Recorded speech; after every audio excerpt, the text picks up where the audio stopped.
Alright, hi guys, how's it going? I'm back here today with another video. Now, I want to do a video today on the UFC, another UFC related video. And the individual I want to do a video on is a UFC fighter by the name of Yoel Romero. Now, Yoel Romero's been in the UFC for a little while now, not too long. He's been very successful. He's undefeated in the UFC. He's only lost one MMA fight, and that was in Strikeforce.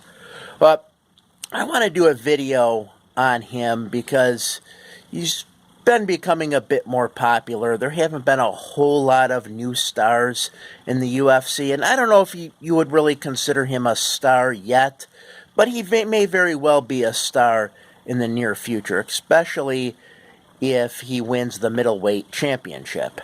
But just a little bit of background information on Yoel Romero. Yoel Romero is from Cuba, and he was a wrestler, freestyle wrestler. He's 39 years old.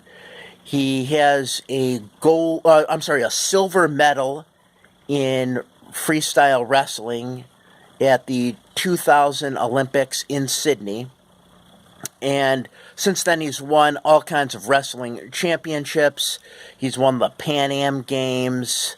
Just a very skilled wrestler. He's probably the best wrestler that the UFC has ever had. And that's saying a lot because there have been a lot of good wrestlers in the UFC. I mean, wrestlers tend to dominate in the UFC and MMA in general. And there's been some real good wrestlers in UFC like Matt Hughes, Randy Couture, Dan Henderson, just all kinds of really good wrestlers. But Yoel Romero might actually be the best.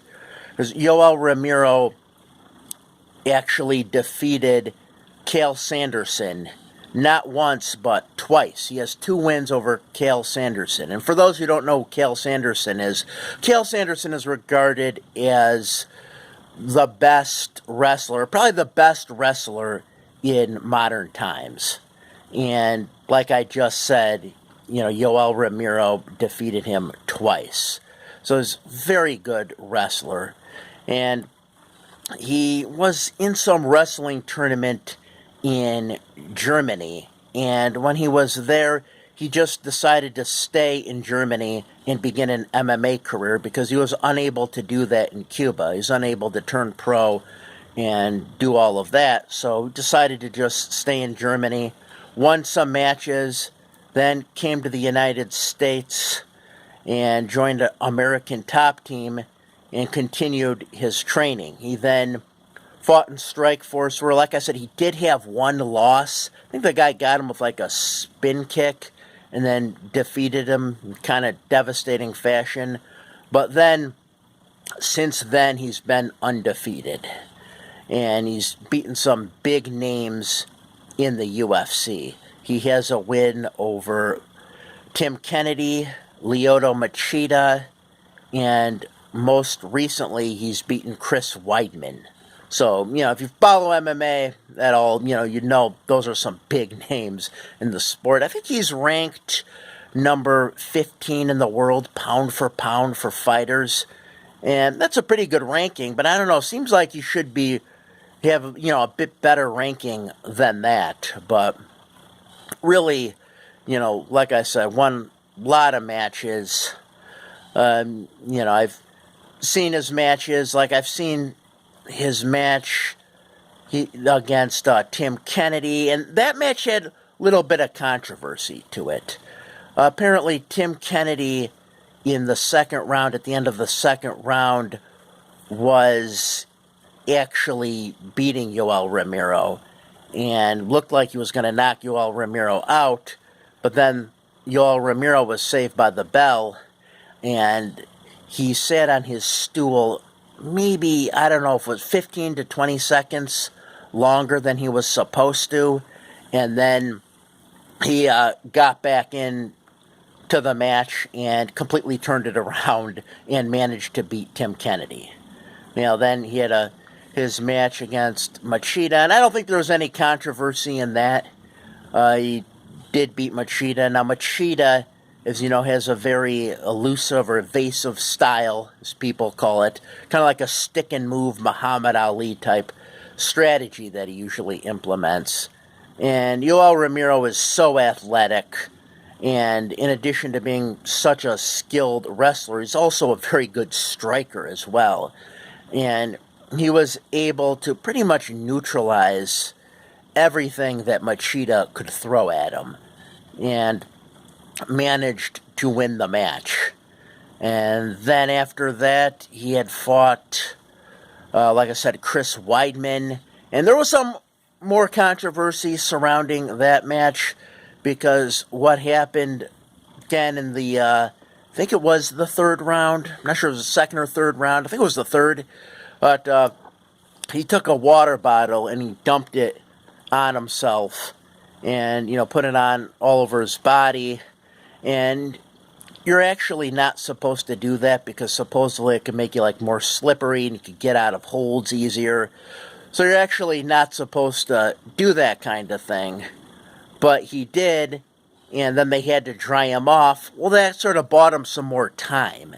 He was able to get another bit of a rest period in there, and then came out again and defeated Chris Weidman. And, it was considered to be a pretty big deal, because Chris Weidman, is regarded as, one of the better, middleweight guys, certainly.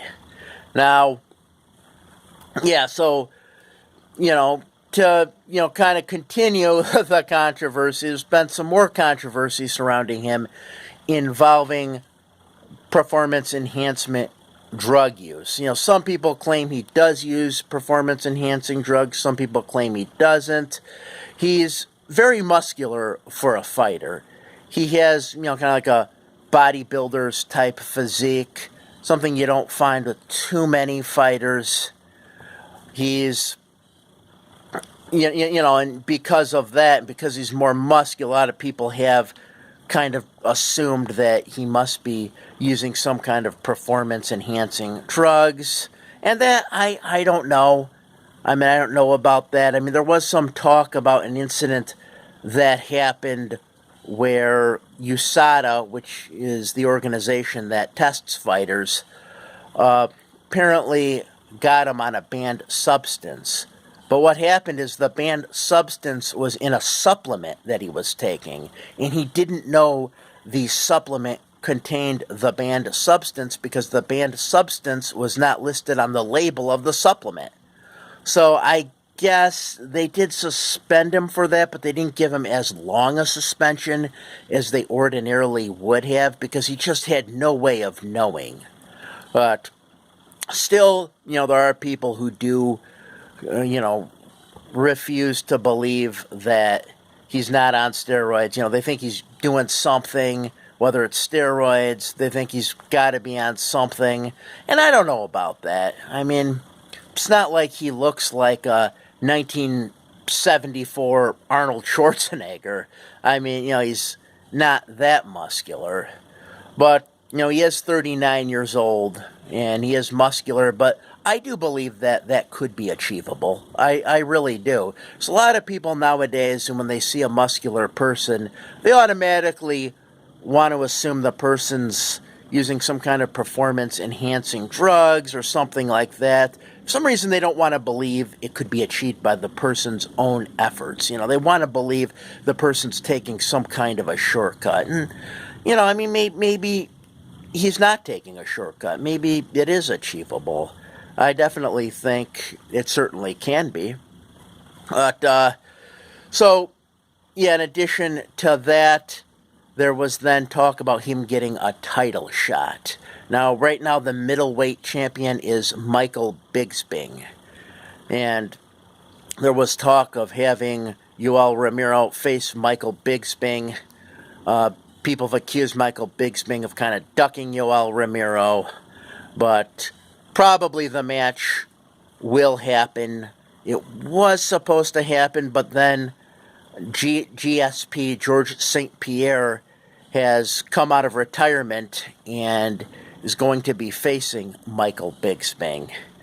And the fight will still probably happen, but it's going to be delayed because the GSP Michael Bisping fight is something that I guess people have wanted to see. It would definitely be a big money fight for Michael Bisping, because Michael Bisping, good fighter, British fighter, a striker, tough guy. Hasn't had too many big money fights. He did have that fight at UFC 100 against Dan Henderson, and a lot of people have talked about that fight. Dan Henderson ended up knocking out Michael Bisping in devastating fashion. He got him with his right hand, and it was just a brutal knockout. But Michael Bisping, to his credit, has recovered from that and definitely made a comeback. And I think his record is 30 wins, 7 losses. So, pretty good record. And he managed to beat Anderson Silva. He managed to defeat Luke Rockhold, who he defeated for the championship. So, yeah, it definitely would be very interesting matchup stylistically to see Michael Bisping against Yoel Romero. Because, yeah, they do kind of have different styles. Michael Bisping, like I said, he's more of a striker, and Yoel Romero, really good wrestler, but also a good striker in his own right, and a very athletic guy. Yoel Romero has very good takedown defense. He's very hard to take down to the ground. It's very difficult to keep him down on the ground. So, stylistically, Yoel Romero and Michael Bisping is definitely an interesting matchup. My prediction would be that Yoel Romero would win that. I wouldn't count Michael Bisping out, but I think Yoel Romero would pull off a win in that match. He's just so good and so athletic. His wrestling, like I said, it's among the best the UFC's ever seen. So I think Yoel Romero would win that. That would be my prediction in that matchup. But before that happens, the GSP Michael Bisping match is, supposed to take place. And who knows what would happen from there. I think Michael Bisping has actually hinted at retirement, but he may still take one more fight. It may be the fight against Yoel Romero. Who knows, though? That remains to be seen what actually would happen. But, yeah, that's all I got for now. If you watched this video, as always, I thank you for watching. Have a great night.